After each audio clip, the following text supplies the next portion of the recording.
Hello students, welcome to magnet brains. मैं Rupali Verma. Magnet brains आपके लिए 100% फ्री एजुकेशन लेकर आता है। ये 100% जो फ्री एजुकेशन हम बोलते हैं ना, तो इसका मतलब 100% ही होता है। यानी कि यहाँ पर ऐसा नहीं है कि हम 2 वीडियो दिखाएं और तीसरी वीडियो के लिए आपसे कहें कि आपको कोई पेमेंट करना है। यहाँ 100% का मतलब है कि 100%, यानी कि आप यहाँ जितने चाहें उतने वीडियो देख सकते हैं, जितनी बार देखना चाहें उतनी बार देख सकते हैं। इसके लिए आपको कोई भी पेमेंट करने की ज़रूरत है ही नहीं। यहाँ पर ये जितने भी आपको फ्री वीडियो मिल रहे हैं, इसका कंटेंट एकदम उम्दा क्वालिटी का रहता है। यानी कि बहुत ही अच्छे से चूज़ करके आपके लिए कंटेंट बनाया जाता है, आपको हर एक चीज़ अच्छे से समझ में आए इसके लिए। साथ में टीचर्स बहुत एफर्ट्स के साथ पढ़ा रहे हैं, हर एक चीज़ की बारीकी आपको बहुत अच्छे से समझाते हैं, हर एक कॉन्सेप्ट आपके लिए क्लियर करते हैं। तो बहुत मेहनत के साथ हम लोग आपके लिए सब कुछ लेकर आ रहे हैं, और वो भी 100% फ्री। इसके लिए आपको कुछ भी पेमेंट नहीं करना है। ये जो मैं आपसे 100% फ्री बोल रही हूँ, ये सारे ही वीडियो आपको मिल रहे हैं यूट्यूब पे, हमारी वेबसाइट magnetbrains.com पे, और हमारे ऐप पे, जिसे आप प्ले स्टोर से डाउनलोड कर सकते हैं। तो इस सभी जगह आपको जहाँ पे भी आप जाएंगे वीडियो देखेंगे, इसके लिए आपको कोई पेमेंट नहीं करना, किसी तरह का पैकेज नहीं लेना, कोई कूपन नहीं परचेज करना। आप जाइए, आप किसी भी क्लास में हैं, कोई भी सब्जेक्ट पढ़ना चाहते हैं जिसमें आपको परेशानी आ रही है, कुछ समझना चाहते हैं, आप यहाँ पर जाकर वो सभी वीडियो देख सकते हैं। तीनों ही जगह जहाँ पे भी जाएंगे कोई पेमेंट नहीं करना है। जब आप हमारी वेबसाइट या आप हमारे ऐप पर आएंगे, तो यहाँ पर आपको हर एक चीज़ सिस्टमेटिक ढंग से अरेंज मिलेगी। जैसे हम बुक पढ़ते हैं, बुक में हर एक चीज़ चैप्टर वाइज, टॉपिक वाइज रहता है, उसी तरीके से यहाँ पर भी आपको मिलेगा। यहाँ पर आप एक टॉपिक देखेंगे, उसका नेक्स्ट वीडियो आपको बहुत ही ईजिली अवेलेबल हो जाएगा, आपको इधर से उधर भटकने की कहीं ज़रूरत नहीं पड़ेगी। यहाँ पर हर एक चीज़ class wise, subject wise, book wise, आपका टॉपिक वाइज और पैटर्न वाइज टोटली अरेंज है। यहाँ पर आप आएंगे, अपनी क्लास सेलेक्ट की। सबसे पहले आपको अपना मीडियम सेलेक्ट करना है। आप हिंदी मीडियम में हैं या इंग्लिश मीडियम में हैं, आपको अपना मीडियम सेलेक्ट करना है। जैसे आप मीडियम सेलेक्ट करते हैं, तो आपके सामने आपकी सारी क्लासेस आ जाती हैं। तो जो भी क्लास है उसे आप क्लिक करो। क्लास को क्लिक करते ही आपके सामने आपकी क्लास के सारे सब्जेक्ट्स और उनकी बुक्स आ जाएंगी। तो जो भी बुक आपको पढ़नी है उसे आप क्लिक करोगे। क्लिक करते ही आपके सामने सारे चैप्टर्स ओपन हो जाएंगे। आप अपना चैप्टर सेलेक्ट करेंगे, तो जैसे ही चैप्टर आप क्लिक करेंगे, आप उसके अंदर जितने भी टॉपिक आपको अलग अलग पढ़ाए गए हैं, सारे आपको सामने दिखाई दे जाएंगे। जो भी देखना है देखिए, एक के बाद एक दूसरा पूरा आप देख सकते हो। यहाँ पर पैटर्न वाइज भी हमने आपको क्लियर किया है। पैटर्न वाइज का मतलब है कि यहाँ पर सबसे पहले हम चैप्टर का पूरा डिटेल एक्सप्लेनेशन करते हैं, जिसमें आपके सारे टॉपिक्स क्लियर होते हैं। फिर उसके बाद हम आते हैं एनसीईआरटी सॉल्यूशन में, जिसमें हमारे बुक के पीछे, यानी कि एनसीईआरटी बुक में चैप्टर के बाद जो क्वेश्चंस और एक्सरसाइज दी गई हैं, वो विद सॉल्यूशन, उसका वीडियो आपके लिए अवेलेबल है। फिर उसके बाद हम आ जाते हैं मल्टीपल क्वेश्चंस जो रहते हैं, बहुविकल्पीय जो प्रश्न रहते हैं। तो आपके सारे एमसीक्यूज, इस पूरे चैप्टर से संबंधित सारे प्रश्न आपके पास रहेंगे। फिर उसके बाद हम आते हैं आपके मोस्ट इम्पॉर्टेंट क्वेश्चंस में। इसमें आपके सारे सब्जेक्टिव क्वेश्चंस रहेंगे, जो आपको हेल्प करेंगे आपके प्रीवियस ईयर क्वेश्चंस को भी समझने में कि कैसे आ रहे हैं, आगे और कैसे आ सकते हैं। सभी प्रश्न आपके लिए यहाँ पर रहेंगे। इसके बाद आता है हमारा कंप्लीट चैप्टर रिवीजन, यानी कि वन शॉट रिवीजन। एक बार में हम पूरा चैप्टर पढ़ेंगे और कुछ क्वेश्चंस पढ़ेंगे। ये वीडियो आपके टेस्ट या एग्जाम्स के टाइम आपके लिए बहुत हेल्पफुल रहेंगे, ताकि आप कोई भी, जैसे होता है ना एग्जाम में ये वाला चैप्टर आ रहा है, तो ये वीडियो देख लो, आपका रिवीजन पूरी अच्छे से हो जाएगा। अब ऐसा नहीं है कि हमने पढ़ाने के बाद आपको छोड़ दिया, हम पूरा एंड तक आपको साथ देंगे, यानी कि एग्जाम तक देंगे। एग्जाम में आपका पूरा होल रिवीजन कराया जाएगा, हर एक चैप्टर, हर एक टॉपिक का, सब अच्छे से। फिर उसके बाद जब पूरा रिवीजन हो जाएगा, फिर हम आपके लिए लेकर आ जाएंगे सैम्पल पेपर, जिसमें हम अपने पूरे सिलेबस की प्रैक्टिस और पेपर के पैटर्न की प्रैक्टिस करेंगे। सैम्पल पेपर करने के बाद ही हमारा आपका प्रीवियस ईयर क्वेश्चंस आ जाएगा। तब आप ये समझिए कि क्वेश्चंस कैसे पूछे गए हैं और कैसे पूछे जा सकते हैं। तो प्रीवियस ईयर क्वेश्चंस कीजिए, इसके अलावा ट्रिक्स लीजिए, टिप्स लीजिए कि कैसे हम अच्छे से लिख सकते हैं, अच्छे अच्छे आंसर्स बना सकते हैं, और कितने अच्छे से अपना पेपर कंप्लीट कर सकते हैं। तो ये सारी चीज़ें आपको, जितनी मैंने अभी तक बताई, ये सब कुछ आपको हमारे चैनल पर मिल रहा है, वो भी 100% फ्री। तो साथ में रहिए, अच्छे से पढ़ाई करिए, अच्छे से मार्क्स लेकर आइए। हमारा मोटिव यही है आपको पढ़ाने का, कि आपकी पढ़ाई अच्छे से चलती रहे बिना किसी बाधा के। तो साथ चलते हैं, आगे बढ़ते हैं आज के वीडियो पे। आज का वीडियो है क्लास 10 हिंदी कोर्स ए की बुक है हमारी कृतिका। कोर्स ए में जो हमारी बुक चल रही है, हिंदी की 2 बुक चलती हैं, क्षितिज भाग 1 और क्षितिज भाग 2 और कृतिका भाग 2। तो आज हम जो कर रहे हैं वो है हमारी हिंदी की पूरक पुस्तिका कृतिका भाग 2। कृतिका भाग 2 का हमारा अध्याय है साना साना हाथ जोड़ी। ये एक यात्रा वृत्तांत है जिसे हमारे सामने प्रस्तुत किया है मधु कांकरिया जी ने, कि वो जब गई थी घूमने के लिए तो वहाँ पे किस तरीके से वहाँ से लोगों से मिली, सब कुछ हुआ, वो सारी चीज़ें उन्होंने हमें इस पार्ट में बताई। इस पार्ट का detail explanation, NCERT solution, multiple choice question, complete chapter revision, सभी कुछ हम कंप्लीट कर चुके हैं। आज हम क्या करने जा रहे हैं? आज हम करने जा रहे हैं मोस्ट इंपॉर्टेंट क्वेश्चन, यानी कि इस चैप्टर से प्रीवियस ईयर्स, यानी कि पिछले कुछ सालों में इस चैप्टर से जो भी क्वेश्चंस आपके बोर्ड एग्जामिनेशन में आए हैं वो भी हैं, और साथ ही और भी नए तरह के क्वेश्चंस ऐड किए गए हैं जो आपको इस चैप्टर को जहां पूरी तरह समझने में हेल्प करेंगे, वहीं आपको क्वेश्चन समझ के आंसर बनाने में भी काफ़ी हेल्प करेंगे, क्योंकि क्वेश्चन तो कहीं से भी निकल सकते हैं। तो क्वेश्चंस को समझिए, आंसर्स को बनाइए। खूब सारे क्वेश्चन हैं, इनको हम देखते हैं, क्योंकि जितना आप प्रैक्टिस करोगे उतना आप चैप्टर के बारे में समझते और जानते जाओगे। तो देखिए यहाँ पर क्या है, सबसे पहला प्रश्न है, साना साना हाथ जोड़ी पार्ट में कहा है कि कटाव पर किसी दुकान का ना होना वरदान है, ऐसा क्यों? भारत के अन्य प्राकृतिक स्थानों को वरदान बनाने में युवा नागरिक की क्या भूमिका हो सकती है? अब क्या है, कटाव एक प्राकृतिक देश है प्राकृतिक स्थल है जहाँ पर अच्छी खासी बर्फबारी होती है, लेकिन वहाँ दुकान नहीं। क्यों? क्योंकि वहाँ पे अभी ज़्यादा पर्यटक जाते नहीं, उसका व्यवसायीकरण नहीं हुआ, इसीलिए जो है वहाँ का जो प्राकृतिक संपदा है वो बची हुई है। जब वहाँ पे लोग जाने लगेंगे ज़्यादा तो वहाँ दुकानें बन जाएंगी, दुकानें बन जाएंगी तो भाई पोल्यूशन बढ़ जाएगा, पोल्यूशन हो जाएगा तो जो प्राकृतिक जो परिदृश्य है, आपका बर्फ़ जो उनको नहीं मिली थी, उनको कटाव पर बर्फ़ मिली, तो इस कारण से वो बचा रहेगा। इसलिए कटाव में दुकान ना होना वरदान बताया गया है, वहाँ पर पोल्यूशन नहीं के बराबर है। देखिए क्या है, कटाव पर किसी दुकान का ना होना उसके लिए वरदान है, क्योंकि यदि वहां पर भी दुकानें खुल जाएंगी तो उस स्थान का व्यवसायीकरण हो जाएगा। ऐसे में शायद वहां का प्राकृतिक सौंदर्य नष्ट हो जाएगा। अभी वहां आने जाने वाले लोगों की संख्या सीमित है। अब क्या है, क्योंकि अभी बहुत कम लोग जाते हैं, और जब क्या है, इसलिए दुकानें भी नहीं हैं, और दुकानें हो जाएंगी तो भाई ज़्यादा लोग जाने भी लगेंगे, या ज़्यादा लोगों के जाने से दुकानें खुलने लगेंगी, तो जितने लोग जाएंगे उतना प्रदूषण बढ़ेगा। दुकानें खुलने पर आने वाले पर्यटक यहाँ गंदगी फैलाएंगे, वाहनों के आवागमन से यहाँ के तापमान और प्रदूषण में वृद्धि होगी। आने वाले जो गंदगी तो फैलाएंगे, लेकिन जब वाहन आएंगे ज़्यादा आने जाने वालों के लिए, तो वहाँ से उससे क्या होगा, पोल्यूशन बढ़ेगा, गर्मी बढ़ेगी, तो जो बर्फ है वो भी अब नहीं रहेगी। इस स्थान और अन्य पर्यटन स्थलों की सुंदरता को बनाए रखने में युवा नागरिक महत्वपूर्ण योगदान दे सकते हैं। कैसे दे सकते हैं? देखिए, ये इन स्थलों की स्वच्छता का विशेष ध्यान रखें, वृक्षों को ना काटें, सार्वजनिक वाहनों का प्रयोग करें, नदियों एवं अन्य जल स्रोतों को दूषित ना करें एवं प्राकृतिक संसाधनों का संरक्षण करें। साथ ही लोगों को पर्यावरण संरक्षण के प्रति जागरूक करें।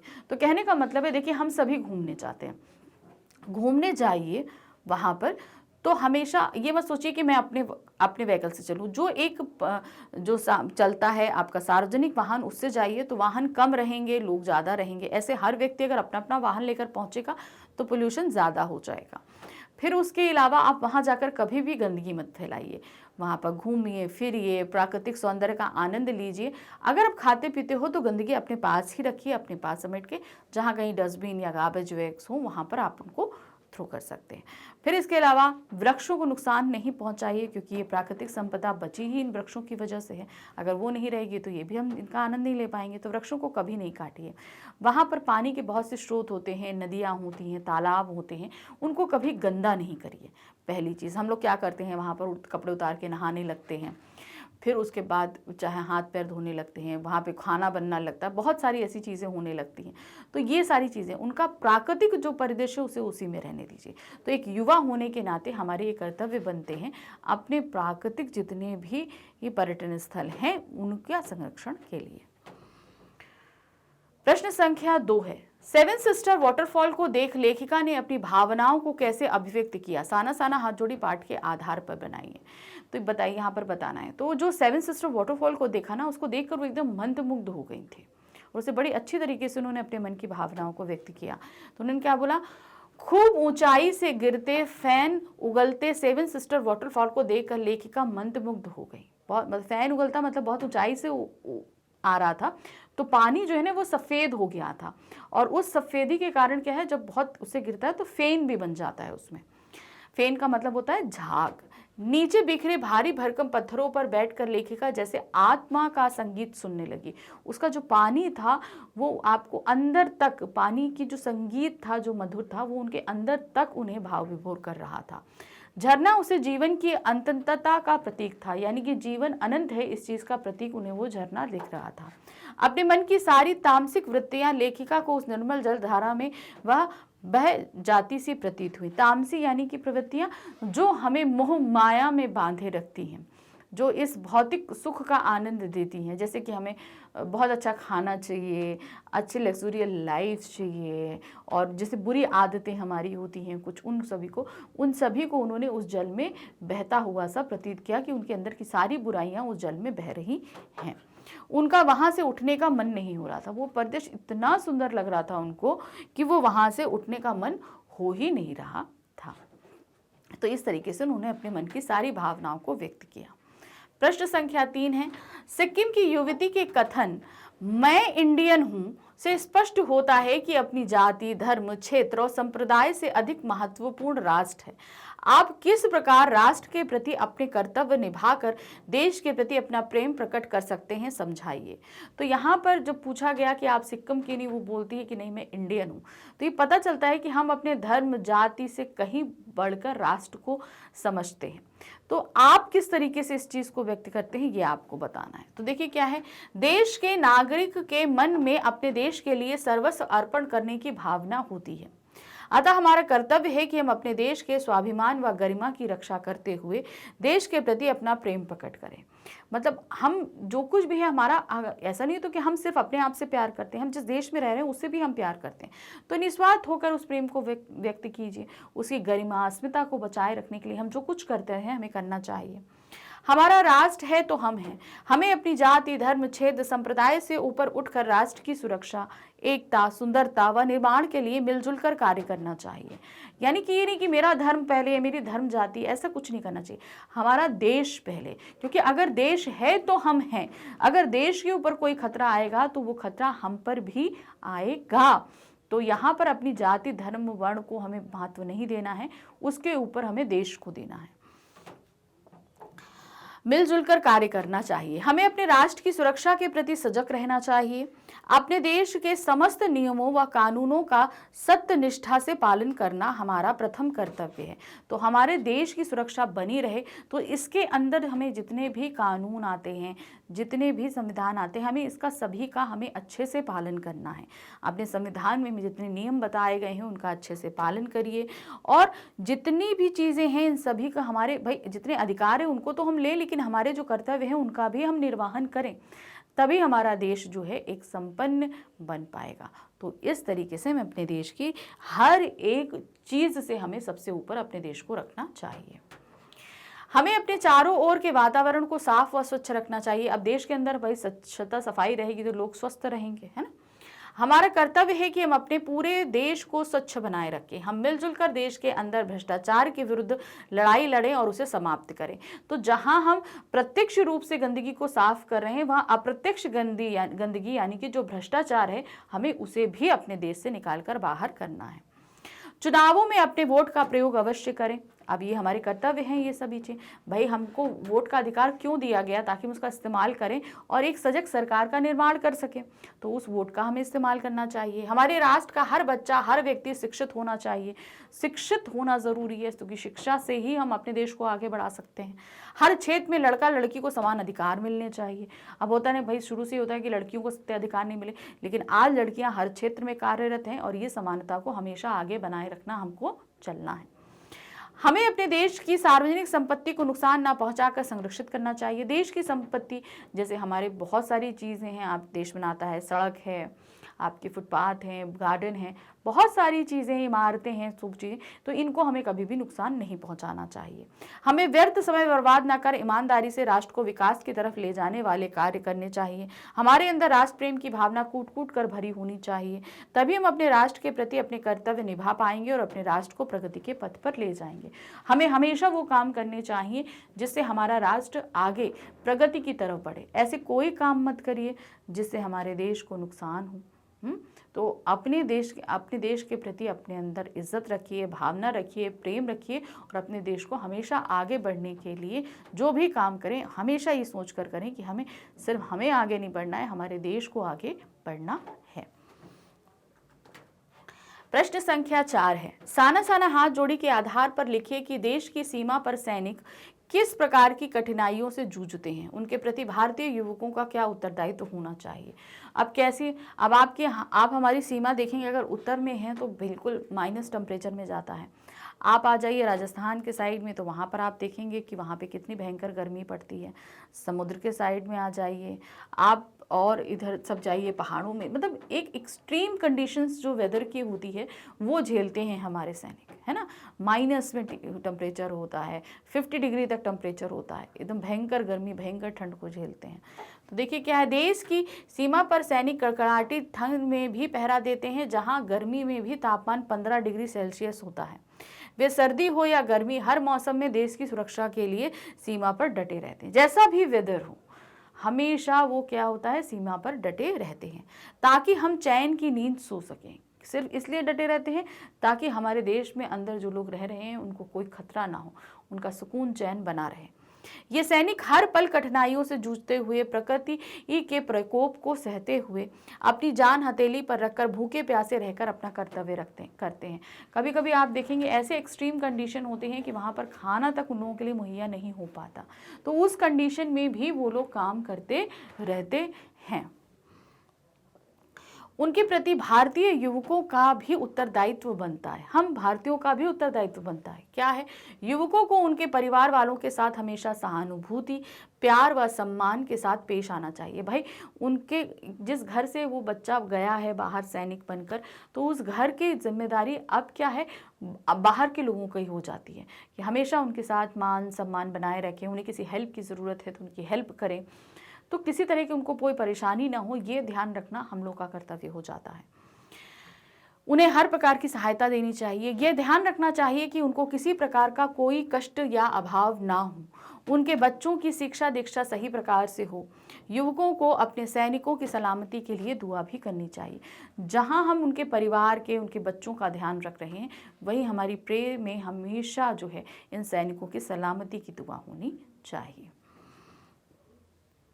प्रश्न संख्या 5 है, साना साना हाथ जोड़ी के आधार पर गंगटोक के मार्ग के प्राकृतिक सौंदर्य का वर्णन कीजिए, जिसे देखकर लेखिका को अनुभव हुआ जीवन का आनंद है यही चलायमान सौंदर्य। अब उन्होंने क्या हुआ कि जब वो यात्रा कर रही थी तो वो जिस सौंदर्य को देख रही थी वो बहुत ही अनूठा था, तभी उन्होंने उसको बोला चलायमान सौंदर्य। चलायमान सौंदर्य अर्थात वो चल रही हैं, वो सौंदर्य उनकी नज़रों से होता हुआ जा रहा है।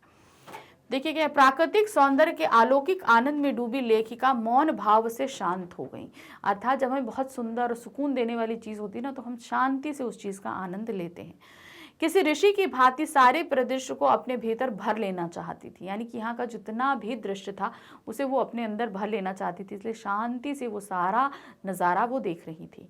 वह कभी आसमान छूते पर्वतों के शिखर देखती, तो कभी ऊपर से दूध की धार की तरह झरझर गिरते प्रतापों को देखती, प्रतापों यानी कि झरनों को देखती, तो कभी नीचे चिकने चिकने गुलाबी पत्थरों के बीच इठला इठला कर बहती चांदी की तरह कौंध मारती बनी ठनी तिस्ता नदी को देखती। तो अब एकदम जो है ना, वो अब उस पर धूप पड़ रही है तो वो चांदी की तरह चमक रही है, पतली सी धार उसके पहाड़ों के बीच से बहती हुई चली जा रही है। नदी का सौंदर्य पराकाष्ठा पर था। इतनी खूबसूरत नदी लेखिका ने पहली बार देखी थी। वह इसी कारण रोमांचित हो चिड़िया के पंखों की तरह हल्की थी। तो इतना खूबसूरत नज़ारा उन्होंने पहली बार देखा था। और जैसे होता है ना कि हमारा मन, जब हम कोई बहुत चीज़ें ऐसी अच्छी चीज़ देखते हैं जिसको देखकर हम प्रसन्न हो जाते हैं, तो हमारा मन जो है वो बहुत ही ज़्यादा क्या कहते हैं, उछलने लगता है। तो जैसे एक चिड़िया फुदकती है ना, तो उससे उन्होंने यहाँ पर कंपेयर किया, जैसे एक चिड़िया की तरह जो है उनका मन फुदकने लगा था। पर्वतों के शिखर से गिरता फेन उगलता झरना सेवन सिस्टर वाटरफॉल मन को आह्लादित कर रहा था। मतलब वो वाटरफॉल के समय जगह तो हमारी लेखिका पूरी तरीके से सारी तामसिक प्रवृत्तियों को त्याग चुकी थी। लेखिका ने जैसे ही झरने की बहती जलधारा में पांव डुबोए, वह भीतर तक भीग गई और उनका मन काव्यमय हो गया। मतलब वो जैसे ही वो ठंडे पानी में पैर डाला, उनका मन इतना ज़्यादा विभूषित हो गया कि उनके अंदर से जो है वो काव्य की पंक्तियां निकलने लगी थी। जीवन की अनंतता का प्रतीक वह झरना जीवन की शक्ति का एहसास दिला रहा था कि जीवन कितना शक्तिमान है और कित अनंत है, उसका कोई अंत नहीं है। इस चीज़ का एहसास वो झरना दिखा रहा, क्योंकि उसमें कंटिन्यूअस पानी आ रहा था ना। होता ना, कोई चीज़ क्या होती, कंटिन्यूअस चलती रहती तो हमें एहसास होता है कि ये कभी ख़त्म नहीं होगा। उसी तरह हमारा जीवन भी जो है वो कंटिन्यूअस चल रहा है। लेखिका ने कटाव पहुंचकर बर्फ से ढके पहाड़ देखे, जिन पर साबुन के झाग की तरह सभी ओर बर्फ गिरी हुई थी। पहाड़ चांदी की तरह चमक रहे थे। ये सभी चैरवेती अर्थात जीवन के चलायमान होने का संदेश दे रहे थे। तो यहाँ उसके बाद वो कहाँ गई, कटाव गई। कटाव में उन्हें चारों तरफ पहाड़ों पर बर्फ थी, बाहर उसके ऊपर धूप पड़ रही थी, तो वो चांदी की तरफ सब जो चमक रहा था। तो यहाँ पर हर एक परिदृश्य फटाफट बदल रहे थे, उन्होंने देखा है। तो इसीलिए इसको चैरवेती अर्थात ये जीवन चलायमान है, ये उद्देश्य। ये सौंदर्य जिस तरीके से बदल रहा है, उसी तरह हमारे जीवन में भी बहुत ही जल्दी बदलाव, उतार चढ़ाव आते रहते हैं, मगर जीवन हमेशा चलता रहता है। प्रश्न संख्या 6 है, जल संरक्षण से आप क्या समझते हैं? हमें जल संरक्षण को गंभीरता से लेना चाहिए, क्यों और किस प्रकार? जीवन मूल्यों की दृष्टि से जल संरक्षण पर चर्चा कीजिए। जल संरक्षण, हमारा जीवन कहते हैं ना, जल ही जीवन है। अगर हम पानी ना पिए तो हमारा जीवन संभव नहीं है, हम ये सभी जानते हैं ना अच्छे से। तो इसका संरक्षण हमारे लिए बहुत जरूरी है। जल संरक्षण से अभिप्राय है जल के प्रयोग को घटाना एवं सफाई, निर्माण एवं कृषि आदि के लिए अवशिष्ट जल का पुनः चक्रण करना। समझ में आया? जो जल हम पिए वो तो जाहिर सी बात है हम शुद्ध करके पीते हैं, लेकिन बहुत सा जल ऐसा होता है जिसे हम सिर्फ नाली में बहा देते हैं। इसका हम इस्तेमाल पौधों में पानी डाल के कर सकते हैं। जैसे आप दाल चावल धोते हो तो वो पानी हम क्या करते हैं, ऐसे ही बहा देते हैं। उसे एकत्र करिए, वो पौधों में पानी डालने के काम आ सकता है ना। खेतों में ऐसा बहुत सा चीज़ें हैं जो, और घरों के निर्माण के लिए इस तरह के पानी का इस्तेमाल किया जा सकता है। तो पुनः चक्रण मतलब आपका रिसाइकिल पानी, उसका पुनः इस्तेमाल किया जा सकता है। जल एक ऐसा अमृत है जिसके बिना जीवन की कल्पना नहीं की जा सकती। हम सभी जानते हैं हमारा जीवन जल के बगैर नहीं चल सकता है। जीवित रहने के लिए हम पूर्ण रूपेण जल पर ही निर्भर हैं, पर प्रकृति से लगातार छेड़छाड़ विभिन्न समस्याओं को जन्म दे रही है।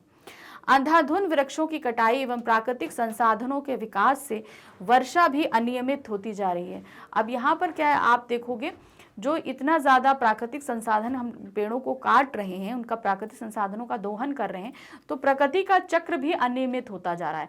गर्मी में गर्मी नहीं पड़ती, वर्षा में वर्षा नहीं होती, सर्दी में इतनी ठंड नहीं पड़ती, मतलब वो चक्र ही बिगड़ रहा है। कटाई व प्राकृतिक संसाधनों के विनाश से वर्षा भी अनियमित हो रही है, मतलब समय से वर्षा नहीं होती है।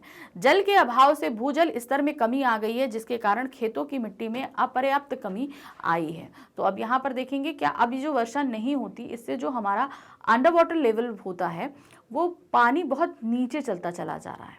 अब जो हम जिनको इस्तेमाल करना भी हमारे लिए बहुत मुश्किल होता जा रहा है। इन्हीं सब दुष्प्रभावों को देखते हुए आजकल जल संरक्षण अभियान, जल रोको अभियान चलाए जा रहे हैं। यानी कि जल को बचाओ, उनको संभाल के खर्च करो, ऐसे बहुत से अभियान चल रहे हैं। इस अभियान के अंतर्गत सार्वजनिक जल स्रोतों या निजी जल स्रोतों के शोधन और जीर्णोद्धार पर कार्य शासकीय व व्यक्तिगत सहयोग से कराया जाना चाहिए। तो यहाँ पर कहने का मतलब क्या है, अब पानी हमें कैसे मिल रहा है, प्राकृतिक स्रोत एक तो होते हैं और एक होते हैं निजी स्रोत, जल स्रोत। तो इनका संरक्षण जहाँ गवर्नमेंट कर रही है वहीं व्यक्तिगत तौर पर भी हमें करना चाहिए, क्योंकि पानी बहुत अनमोल है। अगर हम इसका संरक्षण नहीं करेंगे तो या तो वो जल स्रोत हैं वो प्रदूषित हो जाएंगे या कहीं ना कहीं विलुप्त हो जाएंगे। तो उनका हमें ध्यान रखना है। जल संरक्षण के लिए हमें पानी की बर्बादी रोकनी होगी, वर्षा के जल को व्यर्थ बहने से रोकना होगा। अब देखिए बारिश होती है, पानी बरसा वो बह जाता है, तो उसको एकत्र करना है हमें किसी तरीके से। तो ऐसी बहुत से बावड़ियां या तालाब शहरों में बनवाने चाहिए जिसमें वो पानी सभी एकत्र हो सके, बेकार में बहकर ना जाए। अधिक से अधिक वृक्ष लगाकर वर्षा के वातावरण को तैयार करना है। तो भाई वर्षा के बादलों को ये पेड़ ही आकर्षित करते हैं। तो इसलिए ज़्यादा से ज़्यादा पेड़ लगाइए ताकि ये बादल आए और हमारे यहाँ वर्षा हो। तो ये सभी हम जल संरक्षण के लिए कार्य कर सकते हैं। प्रश्न संख्या 7 है, आप चैन की नींद सो सके इसलिए तो हम यहाँ पहरा दे रहे हैं, से चर्चा कीजिए।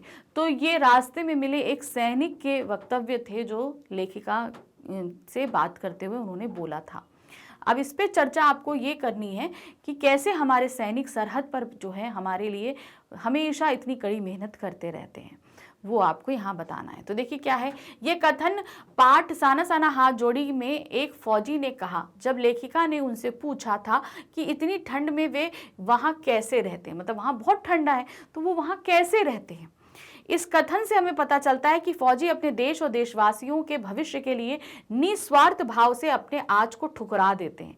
भाई हमारा देश सुरक्षित रहे, देश के वासी सुरक्षित रहें, तो वो कितनी कठिन परिस्थितियों में कार्यरत रहते हैं। फौजी जवान ऐसे स्थानों पर दिन रात पहरा देते हैं जो आम जनता के लिए अत्यंत विषम है। हम अगर जाएं, आपसे बोलिए आप -2 डिग्री में जाकर रहो तो हमारे लिए मुश्किल होगा। वो लोग तो -15 से -40 डिग्री तक के बीच के टेम्परेचर में वो पहरा देते हैं अपनी हमारी सरहदों पर। ऊंचे ऊंचे बर्फीले पहाड़ों पर जहां पेट्रोल के सिवाय सब कुछ जम जाता है, यह जवान वहां तैनात रहते हैं। मतलब सब जम जाता है, ये कंडीशन है। आप पानी तो आप जब तक उबालेंगे नहीं आप पी नहीं सकते, क्योंकि वहाँ पानी हमेशा बर्फ में रहेगा। तो ये सोचिए कितनी ठंड होती होगी वहाँ पर। रेगिस्तान की गर्मी के दिनों में तथा जला देने वाली धूप में तो ये तैनात रहते हैं और हाफ कर अपनी ये अनेक विषमताओं का सामना करते हैं। तो कहने का मतलब इतनी तेज धूप में, इतनी तेज गर्मी में जहां सांस लेना मुश्किल होता है, वो बराबर कंटिन्यूअस चल के पहरा देते रहते हैं।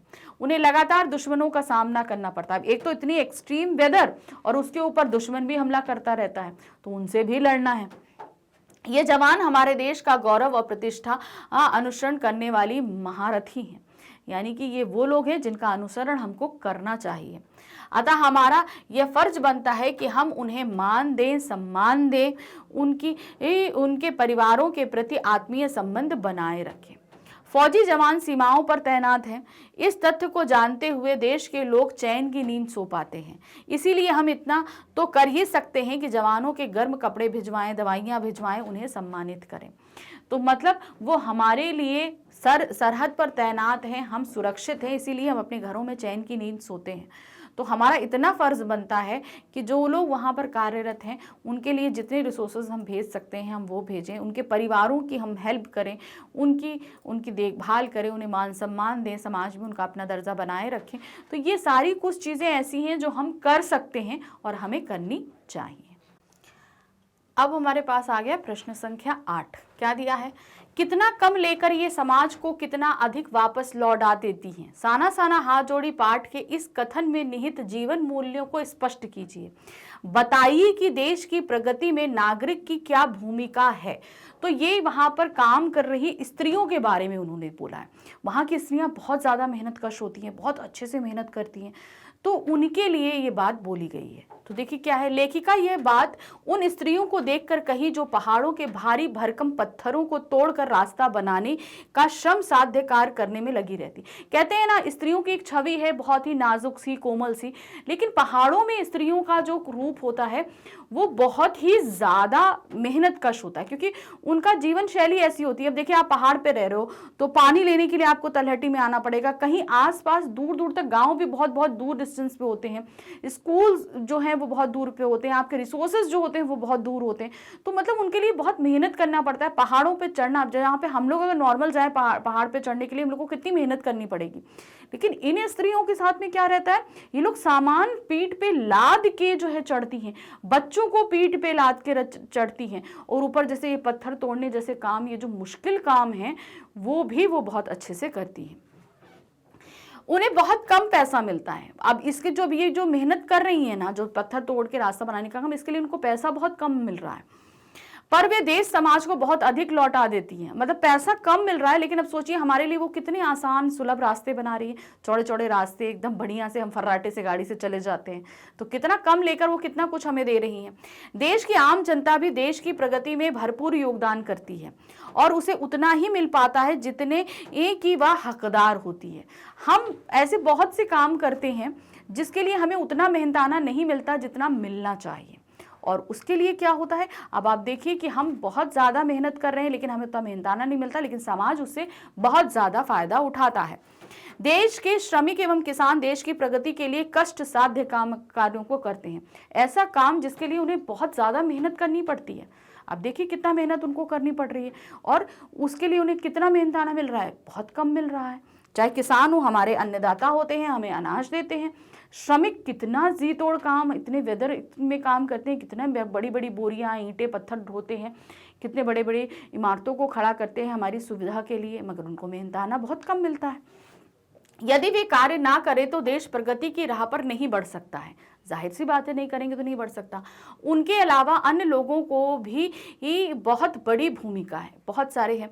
देश की प्रगति में नागरिक की भी अहम भूमिका है कि वह देश की प्रगति के लिए प्रत्येक क्षेत्र में कष्ट साध्य कार्यों को में अपना सहयोग देते हैं। यदि वे कार्य ना करें तो देश प्रगति की राह पर नहीं बढ़ सकता। तो देश का हर एक नागरिक बहुत मेहनत करता है सिर्फ अपने देश को आगे बढ़ाने के लिए। अगर हम काम ना करें तो हमारे देश आगे अब ये कहें कि नहीं हमारा काम ही इंपॉर्टेंट है, नहीं, देश में रहने वाला हर एक व्यक्ति का काम इंपॉर्टेंट है। चाहे वह सड़क पर झाड़ू लगाने वाला हो, चाहे एसी रूम में बैठकर कंप्यूटर चलाने वाला हो, चाहे बिल्डिंग बनाने वाला हो, चाहे किसी का वॉशरूम साफ करने वाला व्यक्ति हो, हर इंसान का काम इंपॉर्टेंट है। सोचिए अगर इनमें से कोई भी एक व्यक्ति अगर अपना काम करना छोड़ दे तो हमारे लिए जीवन कितना कष्ट साध्य हो जाएगा। तो इसलिए हर व्यक्ति का काम अपनी जगह बहुत इंपॉर्टेंट होता है। प्रश्न संख्या 9 है, साना साना हाथ जोड़ी पाठ में प्रदूषण के कारण हिमपात में कमी पर चिंता व्यक्त की गई है। प्रदूषण के और कौन कौन से दुष्परिणाम सामने आए हैं, हमें इनकी रोकथाम के लिए क्या करना चाहिए। जहां हमारी लेखिका जब गई थी गैंगटॉक गई तो उसके आगे फिर वो लाचुंग गई कि वहां पे वो बर्फ देख पाएंगी, लेकिन वहां अब बर्फ नहीं है। कारण इसका बताया गया कि अब इतना पोल्यूशन होने लगा कि अब बर्फ यहाँ पर गिरना बंद हो गई है। तो उनको बोला गया आप आगे कटाव पे जाएंगे तो वहां बर्फ मिलेगी। अब ये बर्फ उनको नहीं मिली, इसका मेन कारण बताया गया पोल्यूशन। अब जो पोल्यूशन के कारण और कौन कौन सी चीजें हैं जिसके दुष्परिणाम हमारे सामने आ रहे हैं, आपको वो बताना। अब इसमें बहुत सारी चीज़ें, जैसे ग्लोबल वार्मिंग हो रही है, पूरी पृथ्वी गर्म हो रही है, ओजोन परत में हमारे छेद हो गया है जिसकी वजह से जो है ये गर्मी बढ़ रही है, वो परत में छेद किया हुआ पोल्यूशन बढ़ा हुआ है। अब उसके अलावा हमारी जो मौसम के चक्र हैं उनमें बदलाव हुआ है, बहुत सारे तूफान अब आने लगे, पहले इतने नहीं आते थे जितने अब तूफान आने लगे। तो बहुत सारी चीज़ें ऐसी हैं जो हो रही हैं। देखिए क्या है, लेखिका लाचुंग नामक स्थान पर हिमपात का आनंद लेने की आशा से पहुंची थी, किंतु वहां बर्फ का कहीं पता ना था। उन्हें एक सिक्किमी युवक ने बताया कि प्रदूषण बढ़ने से स्नोफॉल यानी बर्फ गिरने में कमी आ गई है। बढ़ते प्रदूषण के फलस्वरूप अनेक संकट और दुष्परिणाम सामने आ रहे हैं। तापमान में वृद्धि होने से पर्वतों पर हिमपात कम होता जा रहा है और ग्लेशियर तेजी से पिघल रहे हैं। इससे नदियों में जल की मात्रा कम होती जा रही है। अब क्या होता है इसको समझिए, जब पोल्यूशन बढ़ा तो जहां बर्फ गिरनी चाहिए वहां तो इतनी गिरी, और दूसरे जो ग्लेशियर्स बने हुए थे वो भी बहुत तेजी से पिघल रहे हैं। अब वो तेजी से पिघल कर क्या हो रहा है कि जो तादाद क्या होती है पानी की जो मिलनी चाहिए वो नहीं मिल पाती, क्योंकि वो बेमौसम ही पिघल जा रहे हैं और अब वो सही मात्रा में पानी नदियों में नहीं आ पाता है। जल, वायु, भूमि सभी प्रदूषण के जहर से कुछ प्रभावित हो रहे हैं। चाहे आप पानी ले लीजिए, हवा ले लीजिए, जमीन ले लीजिए, सभी जगह प्रदूषण अपनी चरम पर आ रहा है। ना पीने का शुद्ध जल है, ना सांस लेने को शुद्ध वायु। लोग अनेक बीमारियों से ग्रस्त और त्रस्त हो रहे हैं। कैंसर, टीबी, मधुमेह, मानसिक तनाव और रक्तचाप में वृद्धि आदि से पीड़ित लोगों की संख्या निरंतर बढ़ती जा रही है। अब ये पोल्यूशन के कारण लोगों के अंदर इतने सारे रोग हो रहे हैं। अब आजकल देखिए ब्लड प्रेशर और डायबिटीज, ये लोगों में एकदम कॉमन सा डिजीज बताया जाता है। पहले जो लोगों में कभी नहीं होता था, अब आप मान के चलिए कि 20-20, 25-25 साल के बच्चों को ये रोग हो रहा है बहुत तेजी से। वाहनों के बेतहाशा बढ़ते जाने से वायुमंडल को विषाक्त हो ही रहा है। लोग मानसिक गड़बड़ी, नींद ना आने और बहरेपन के शिकार भी हो रहे हैं। बहुत ज़्यादा वाहनों से पोल्यूशन हो रहा है तो हमें शुद्ध वायु नहीं मिल रही, उनकी आवाज़ से हम बहरे हो रहे हैं, ऊंचा सुनने लगे हैं, ये भी हो रहा है और इससे बीमारी आ रही है क्योंकि इतना एक्सर्शन हो जाता है, इतना टेंशन रहता है, इन सारी आवाज़ों की वजह से क्या हो रहा है, हमें नींद नहीं आती है। वृक्षों की कटाई को रोकना चाहिए, साथ ही अधिकाधिक वृक्षारोपण करना चाहिए तथा प्राकृतिक स्थलों पर गंदगी नहीं फैलानी चाहिए। अब हमें क्या करना चाहिए बताया जा रहा है, जागरूकता पैदा कर लोगों को पर्वतीय स्थलों को स्वच्छ बनाए रखने के लिए प्रेरित करना चाहिए तथा नव युवकों के द्वारा जन जागरण के कार्यक्रम चलाए जाने चाहिए। तो ये सभी हम कर सकते हैं पोल्यूशन ना फैलाने के लिए। जितना आप कम पोल्यूशन ना फैलाने के तो बहुत तरीके हैं। कार पूलिंग करिए, आप लोग मतलब अपनी अपनी गाड़ियां लेकर नहीं निकलिए भाई, सार्वजनिक वाहनों का इस्तेमाल करिए, जो है ऐसी चीज़ों, प्राकृतिक उपादानों का ज़्यादा इस्तेमाल करिए, ना कि टेक्नोलॉजी विज्ञान की चीज़ों का इस्तेमाल करिए। तो ऐसी बहुत सी चीज़ें हैं जिनसे प्रदूषण रोका जा सकता है। प्रश्न संख्या 10 है, आज की पीढ़ी द्वारा प्रकृति के साथ किस तरह का खिलवाड़ किया जा रहा है? इसे रोकने के लिए आप क्या क्या कर सकते हैं, जीवन मूल्यों की दृष्टि से लिखिए। आपको पहले बताना है कि क्या खिलवाड़ हो रहा है और इसे हम कैसे रोक सकते हैं। प्रकृति के साथ हो रहे खिलवाड़ को नियमित उपायों द्वारा कम कर सकते हैं। पहाड़ों पर लगे वृक्षों को ना काटें और काटने वालों को भी रोका जाए। यानी कि हमें पहाड़ों पर पेड़ को नहीं काटना है और जो काट रहे हैं उनको रोकना चाहिए। लकड़ी के लिए आजकल लोग बहुत ज्यादा इसको काटते हैं। पहाड़ों पर अधिक से अधिक पेड़ लगाएं तथा दूसरों को भी लगाने के लिए प्रेरित करें। जितने अधिक पेड़ लगेंगे उतना बादल आकर्षित होंगे और वर्षा होने की तादाद उतनी बढ़ जाएगी।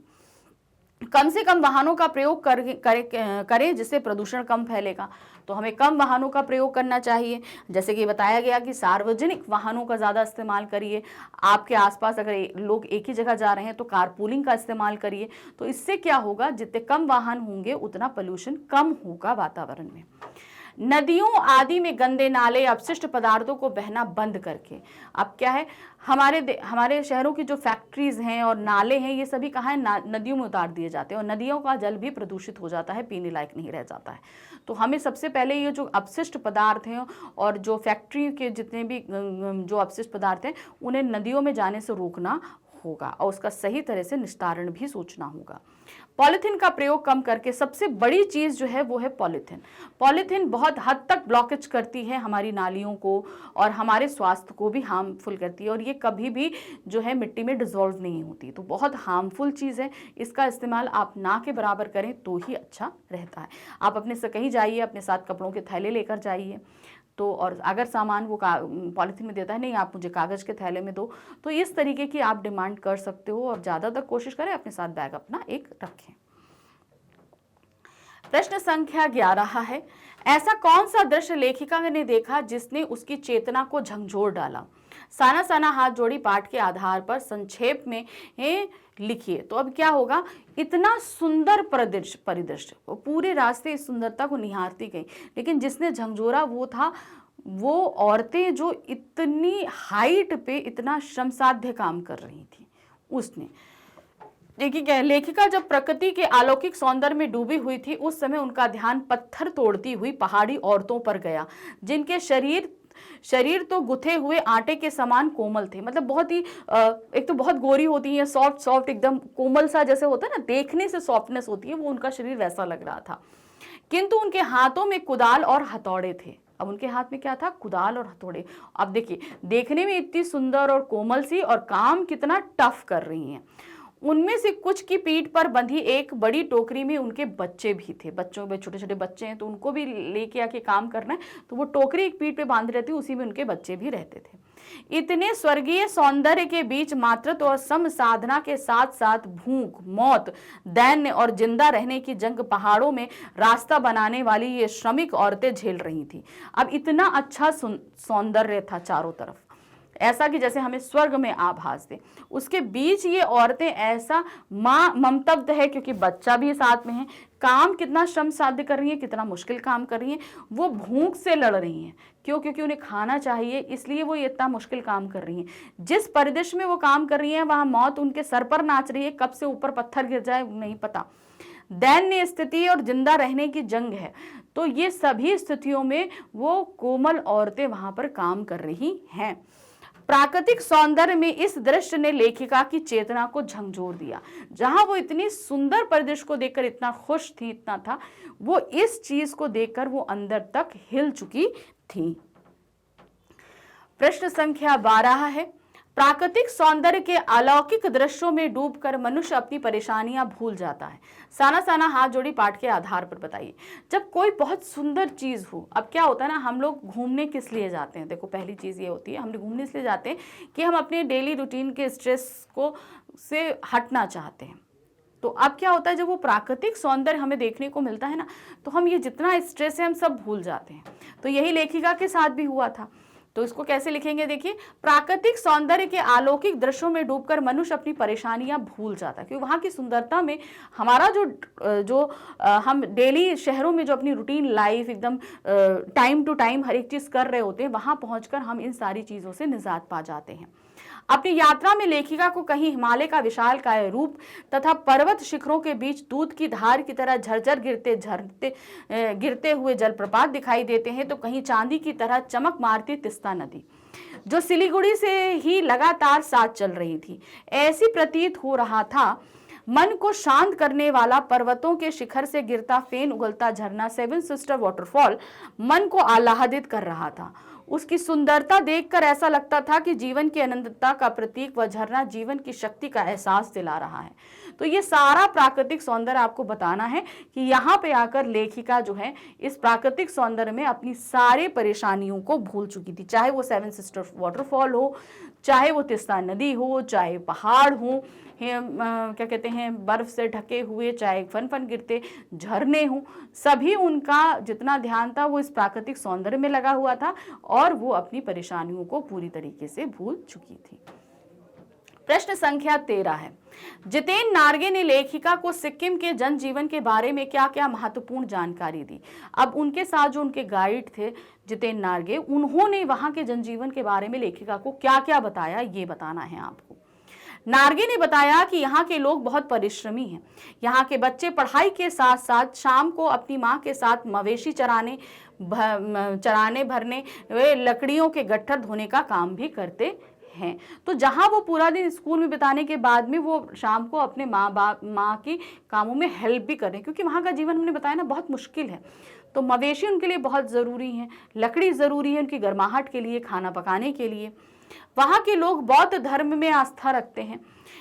जब कोई अप्रिय घटना या मृत्यु हो जाती है तो किसी धार्मिक स्थान पर 108 श्वेत पताकाएं फहराई जाती हैं उस व्यक्ति के सम्मान में, तथा किसी शुभ कार्य के अवसर पर 108 रंगीन पताकाएं फहराई जाती हैं। अगर आपके घर में कुछ अच्छा काम हुआ है, जैसे किसी बच्चे का जन्म हुआ है या किसी का ब्याह हुआ है, तो उस पर 108 रंगीन पताकाएं, शोक के समय 108 और जो जश्न के समय, खुशी के समय 108 रंगीन पताकाएं फहराई जाती हैं। जितेन ने यह भी बताया कि प्रेयर व्हील से सारे पाप धुल जाते हैं। आपने देखा होगा वो गोल गोल व्हील्स रहते हैं, लोग उनको हाथ से घुमाते हुए चलते हैं। तो वो प्रेयर व्हील्स में क्या होता है, हमने जितने बुरे कर्म किए हैं वो हमारे सभी धुल जाते हैं। अब आ गए हम प्रश्न संख्या 14 पे। यहाँ क्या दिया गया है, जितेन नार्गे ने लेखिका को सिक्किम की प्रकृति, वहाँ की भौगोलिक स्थिति एवं जनजीवन के बारे में क्या महत्वपूर्ण जानकारियां दी। अब आपको बताना है प्रकृति के बारे में, भौगोलिक स्थिति के बारे में और जनजीवन के बारे में। तो तीनों चीजें आप अलग अलग बता सकते हो। जैसे हमने यहाँ बताया प्राकृतिक परिदृश्य है, फिर भौगोलिक स्थिति है और लोगों का जनजीवन है। तो इस तरीके से 3 हेडिंग डाल के भी आप इसे अलग अलग एक्सप्लेन कर सकते हो। नहीं तो अगर आपको हेडिंग नहीं डालनी तो 3 अलग अलग पैरा में आप इसको कर सकते हो, नहीं तो पॉइंट डाल के कर सकते हो। तीनों तरीके से आप इसे लिख सकते हैं। जितेन नार्गे उस जीप का ड्राइवर था जिसके द्वारा लेखिका सिक्किम की यात्रा कर रही थी, परंतु वह ड्राइवर की अपेक्षा गाइड की भूमिका अधिक निभा रहा था। मतलब वो हर चीज के बारे में जानकारी दे रहा था। जितेन एक समझदार और मानवीय संवेदनाओं से युक्त व्यक्ति था। उसने लेखिका को सिक्किम के प्राकृतिक परिदृश्य, भौगोलिक स्थिति और जनजीवन के विषय में निम्न महत्वपूर्ण जानकारियां दी। तो वो एक ड्राइवर था और साथ ही साथ गाइड की भूमिका निभा रहा था, आपने ये बता दिया। अब उसने जो प्राकृतिक परिदृश्य के बारे में बताया, तो देखिए क्या है, सिक्किम बहुत ही खूबसूरत पहाड़ी इलाका है जहां जगह जगह पर धूपी के खूबसूरत नुकीले पेड़ हैं, रास्ते वीरान, सकरें, जलेबी की तरह घुमावदार, थोड़ी थोड़ी दूरी पर झरने बहते हैं। तो ये पूरा प्राकृतिक परिदृश्य बताया किस तरीके से पहाड़ और झरने हैं। फिर आते हैं भौगोलिक स्थिति। गंगटोक यानी कि गैंगटॉक से 149 किमी की दूर पर हिमालय की गहनतम घाटियां और फूलों से लदी वादियां युमथांग में देखने को मिलती हैं। तो ये इन्होंने भौगोलिक परिदृश्य बताया कि यहाँ से 149 किलोमीटर पे आपको ये सारा मिलेगा। सिक्किम प्रदेश चीन की सीमा से सटा है। पहले यह स्वतंत्र राजवाड़ा था, परंतु अब यह भारत का एक अंग है। तो पहले क्या होता था, अलग अलग राज्य हुआ करते थे तो एक स्वतंत्र था, लेकिन अब यह भारत में विलय हो गया है। अब लोगों के जनजीवन के बारे में क्या बताया नार्गे जी ने। सिक्किम के अधिकतर लोग बौद्ध धर्म को मानते हैं। यहाँ के लोग बड़े मेहनती हैं, इसलिए गंगटोक यानी कि गैंगटॉक को मेहनतकश बादशाहों का शहर कहा जाता है। मतलब इनकी जीवनचर्या ही बहुत मेहनतकश वाली है, इसीलिए इसको मेहनतकश लोगों बादशाहों का शहर कहा गया है।